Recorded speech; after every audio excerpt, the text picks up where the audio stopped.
aliwatumia, malaika wa Bwana akamtokea katika jangwa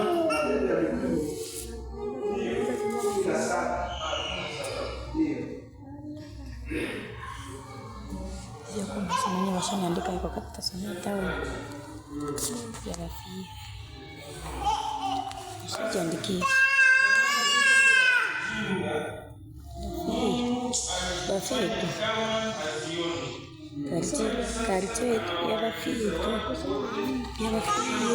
sio hawezi pata nyumba ya rafiki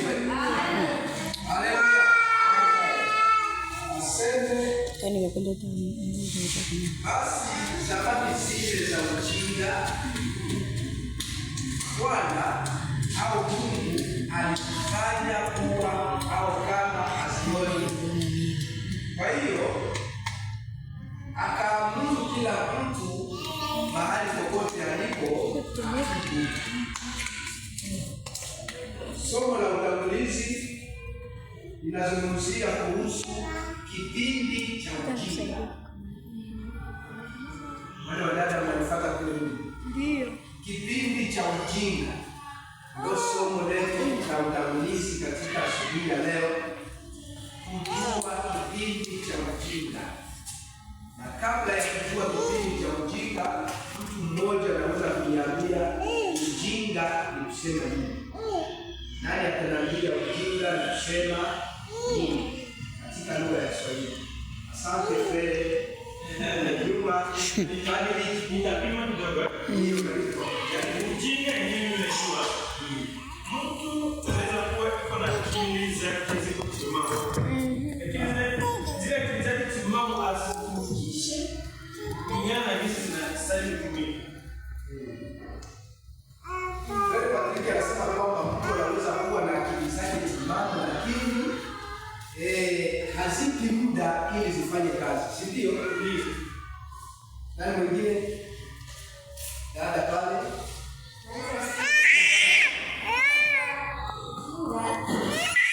Wewe.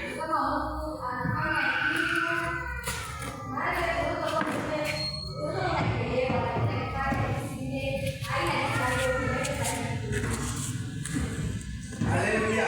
Amina. Ninaona bado mnaendana na Fred wako. Kwa hiyo hamjatoa jibu ambalo litaniridhisha vizuri. Karibu baba.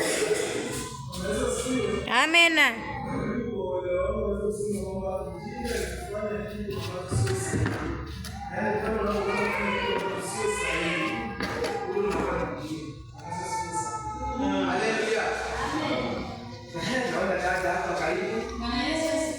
Amina. Ujinga ni kufanya kitu kenye hakina maana. Bwana asifiwe. Amen. Mungu awabariki sana kwa majibu yote, lakini hamjafika kujibu vizuri. Jibu la Patrick, jibu la dada, jibu la baba na jibu la mtumishi hapa. Hili jibu liko mnatoa. Mtu anayefanya kama hivyo anaitwa mpumbavu. Sababu kama naona leo pale karibu. Amen. Mjinga Bwana Yesu atusaidie. Amina. Hata hivyo nasikia majibu yote yanatoka na sawasawa. Lakini hamtajibu. Sasa nataka nifungue hapa. Ujinga. Unaniambia mtu kuchukua kitu alafu anajifumbaza hapo kelele.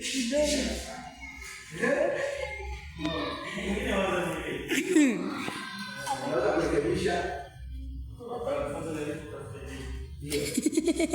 Ujinga ni wakati unajua kama wewe uko sehemu ambayo iko ya maana. Ile sehemu ambayo kuna hiyo ya maana, unaweza kusaidia wengine. Yaani kuna mwanzo kusaidia wengine, wale nafasi ambayo uko wewe. Lakini haupendi wasaidie. Inakuwa kama vile ni mafaa yako kwa pekee yako. Hiyo ni ujinga.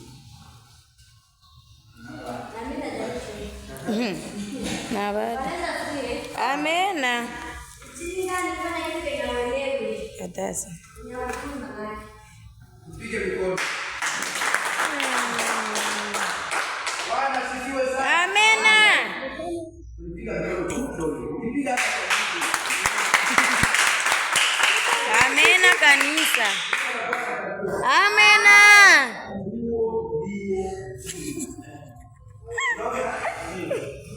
Kufanya kitu ambacho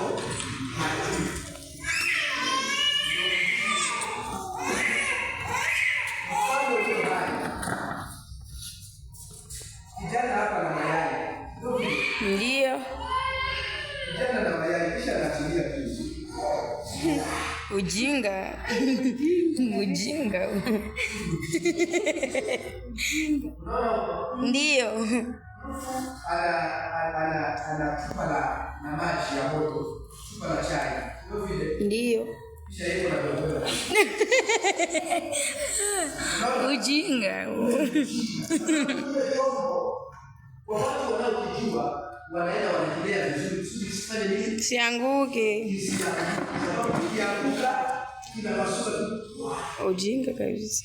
Na kazi yake inaishia. Na wakati tulinunua pesa nyingi.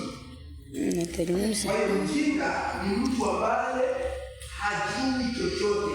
Ni mtu ambaye anahitaji kufundishwa. Na ujinga huwa anaishi ndani ya watu. Sababu kila mtu anamfundisha mwenzake kile kile anajua. Kwa vile mimi sijui.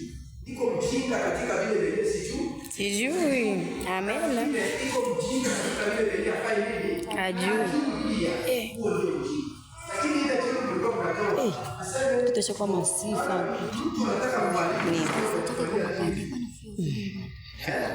Ili aribu na vitu vya muhimu ule sio ujinga, ni mpumbavu.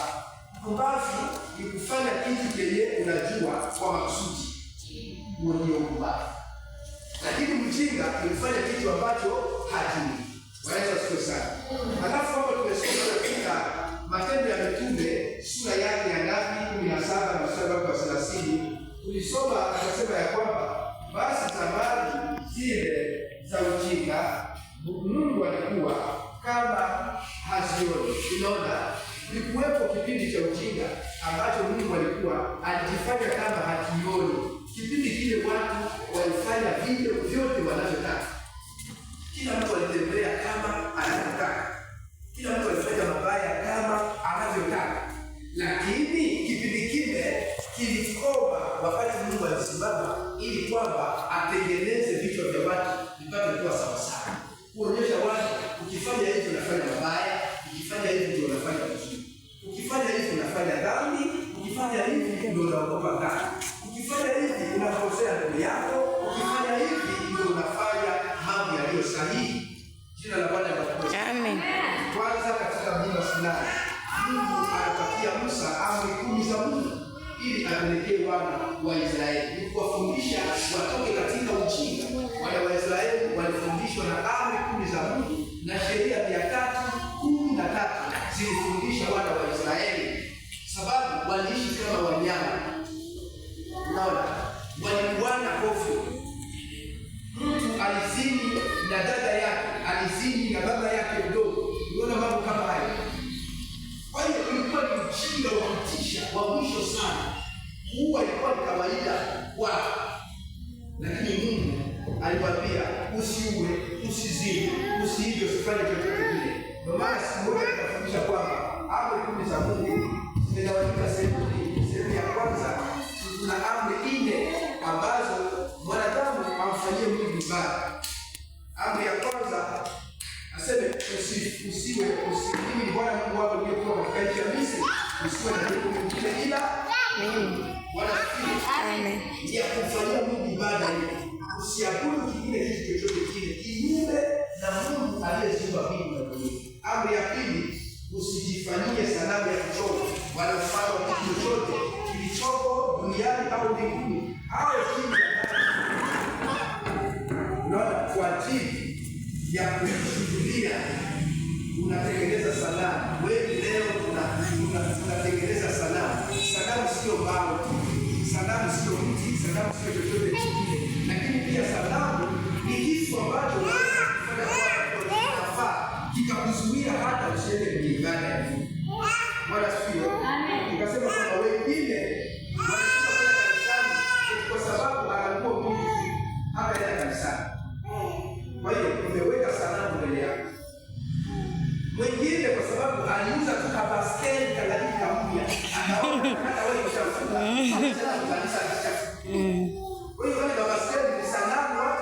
yako. Mbele yako chochote kile ambacho unachofanya wengine wanaheshimisha simu.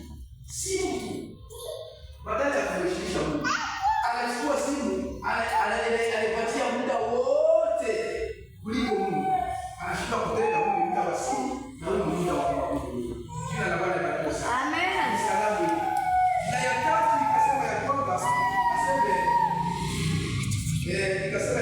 tukasema ya kwamba usijitaje bure jina la Bwana Mungu wako. Ni ibada ya Mungu. Yote ni ibada ya Mungu. Ya ile au ya ile ikasema ukumbuke siku ya Sabato ufanye nini? Uitakase. Jina la Bwana libarikiwe sana. Amen. Kwa hiyo sasa lazima tutakase Sabato kwa njia gani? Kama kuna somo ndefu sana, sababu unaweza ikatuchanganya. Wengine wakajiuliza Sabato sasa ni nini au ni siku gani kati ya Jumapili na Sabato na Sabato.